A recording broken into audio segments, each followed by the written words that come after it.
What's poppin', fam? Welcome back to the channel. I'm Lady Nyca, and with the have and the have-nots from last night, season 9, episode morning. Now, before we get into the review, for those of you who may not be aware, the Tyler Perry show, If Loving You Is Wrong, will be returning on March the 19th and 20th for a 2-night season premiere. I will be reviewing it, so if you enjoy having have-nots and are into If Loving You Is Wrong, it will be back on the 19th and the 20th, and again, I'll be reviewing it. Now, let's move into last night's episode, because Charlie wasn't a whole lot. Seemed like a little piece of a filler to me, but we're going to go through what went down.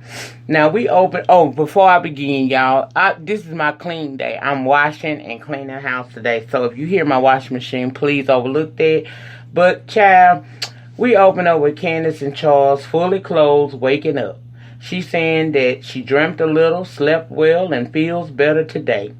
He let her know that he stayed throughout the night because they both needed each other.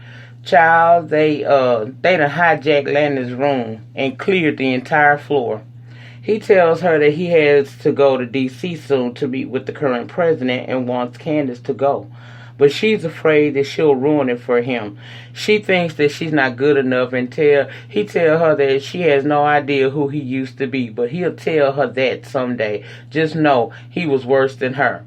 Child, can you be worse than ain't no telling what he was into then. He tell her it's not easy changing, but changing who you are, but it's possible, and it starts with Hannah.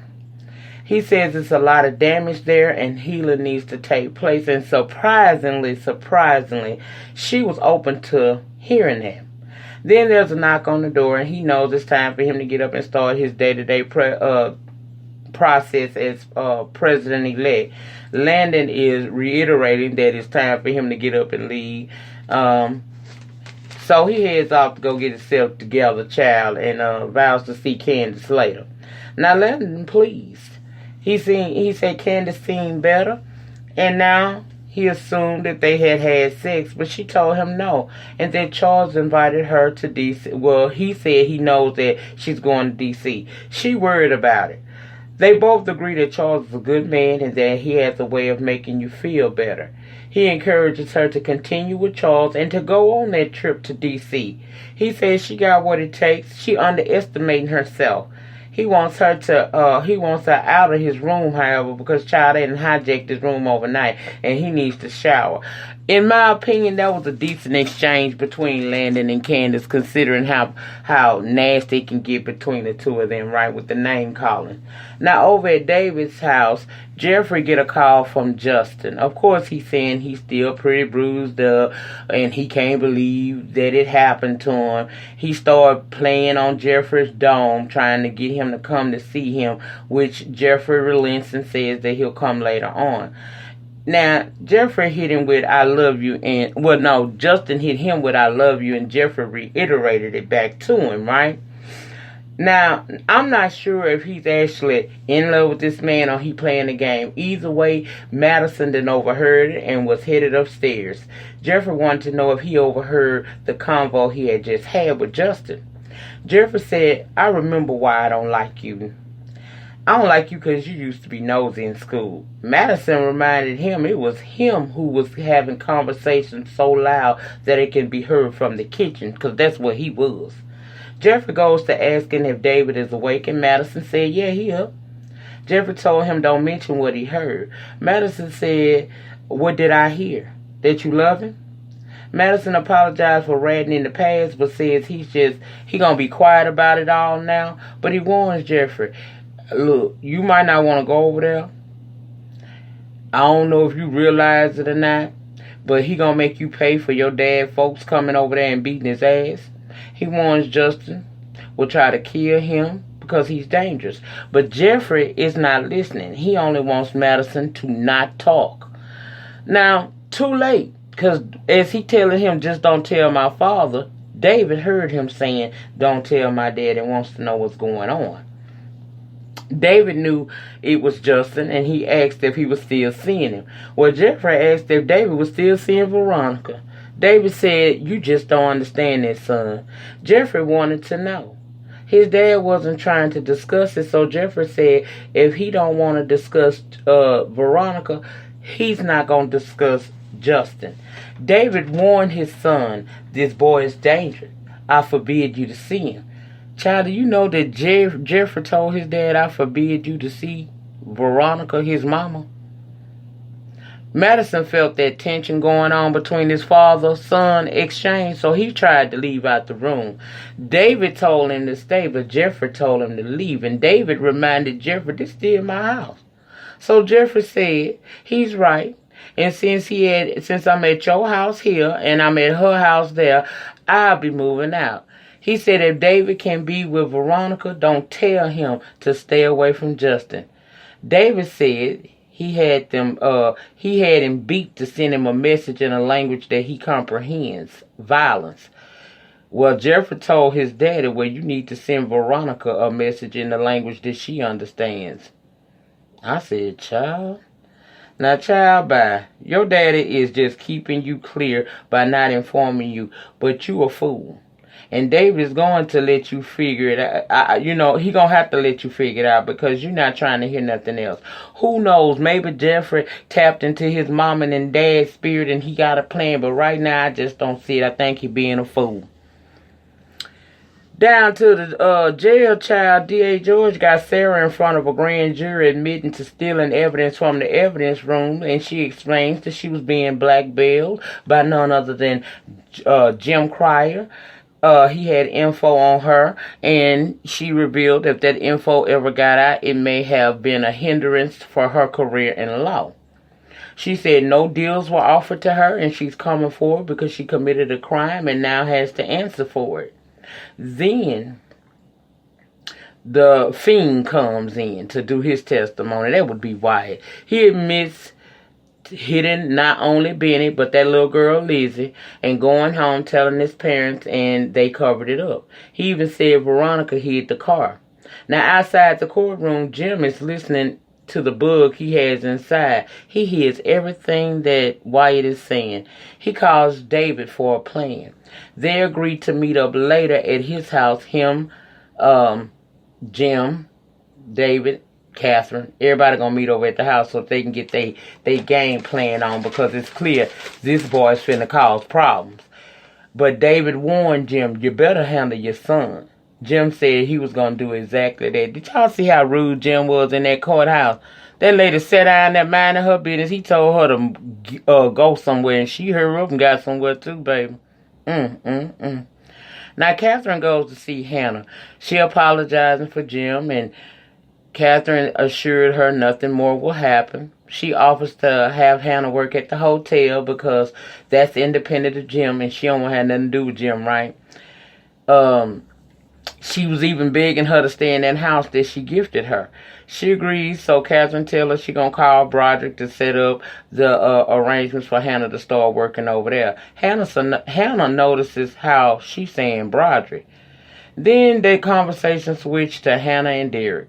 She said she liked him, but she did have a bit of concern seeing him around Veronica.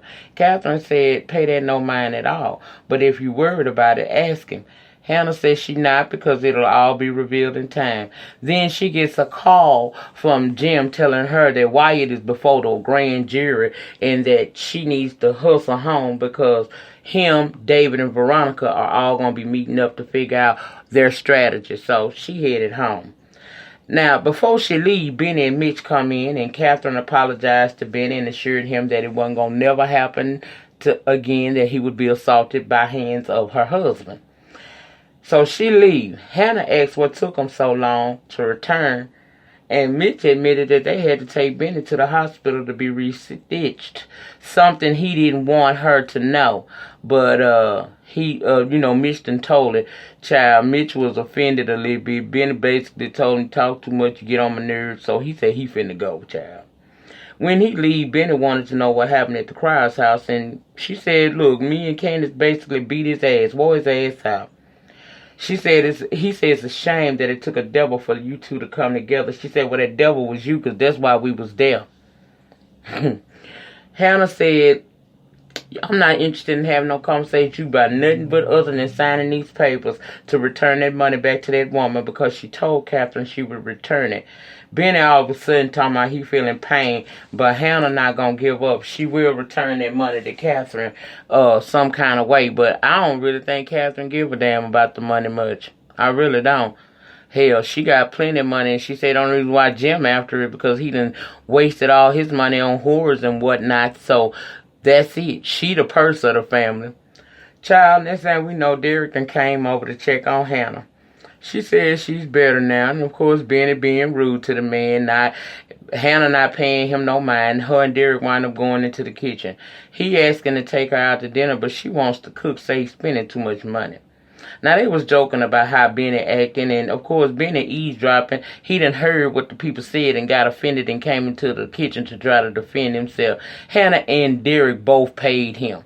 He ended up leaving out of that kitchen and carrying his bitch boy ass somewhere to sit down and rest somewhere. Child, that's what he need to do. Now, Veronica arrived at Catherine first, and child, did y'all catch that shade? Veronica said she loved what Catherine did to the new place, to the place, because remember, it used to be Catherine's father's house. She said it was brighter. It's brighter now. She asked what did Catherine do with all his old stuff, and she said down in the basement, was it me, family, or did Catherine imply Veronica knew her father in a biblical sense? Bitch.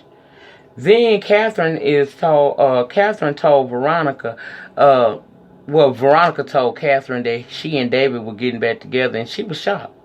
Then Jim came in, heard the news, was surprised, so he pretended because he knows David got a plan to get rid of Veronica, baby. He fed up. Then David comes. They learn that Wyatt done been talking down there at the police station. So Veronica making calls to see what she can find out, and David is doing the same thing. Now, I forgot to mention, y'all, when Jim came in, he had Wyatt with him, who he kidnapped as he was trying to leave the jail after talking to the grand jury. He telling Wyatt to go up to his room and don't try to escape again. Wyatt said, if any day that I'm going to stay here, it's going to be the day, because he just expecting his parents to get arrested and he can't wait. Jim told him to take his ass upstairs. Child, he claimed like he want to eat, so he go in the kitchen. Now, we see him in that kitchen fuming so hard, child, he done made his way down to the basement, going through his granddaddy things, hoping to find something, maybe even a drink. But what he did find was a shotgun and some bullets. So, child, he finna stash that. Now, is he finally going to do what he had been saying he gonna do, which is kill his parents? We don't know. But that was it, y'all. That was basically the breakdown of the have and have-nots from last night. I apologize, it's a bit late, but again, I told y'all I have to do stuff. You know, I have to try to figure out how to get time to do things sometime, and this is what was going on. I dropped a video today, a very powerful video, in honor of Women's Month, which is March the 1st through March the 31st. So I'm talking women stuff this month. I probably just start doing more women empowerment videos anyway, because as I said, we as women need to feel, you know, like we are supported, loved, and educated. That's what that's all about for me. I mean, change the narrative into what you must, but that's it for me, child. Anyway, check that video out. I will see you guys back down this way. I don't know if I'm going to come back down through the night. But if I don't, tomorrow will be Black Ink Crew Chicago. And at this time, if you would like to, you can start submitting Fuck Shit Friday ideas to me. I have a couple of stories, but I'm always welcoming more. And as with every Fuck Shit Friday, I do a shout out. I will be doing a special shout out this Friday as well. I plan on doing it on camera, so y'all get y'all suggestions in or anything you want to talk about. Drop it down below or hit me up on IG or however you want to get the message to me, girl. Get it to me here. And y'all remember, in closing, the depth of your struggle will determine the height of your success. In the meantime, in between time, please remember to rate the video. Ratings get me recognized on these YT streets. Comment down below in the panel section. Did you watch last night? Was you intrigued? What you got to say?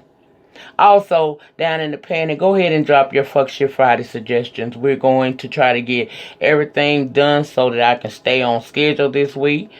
And that's it. That's all. I'll see you guys on the next one. Peace.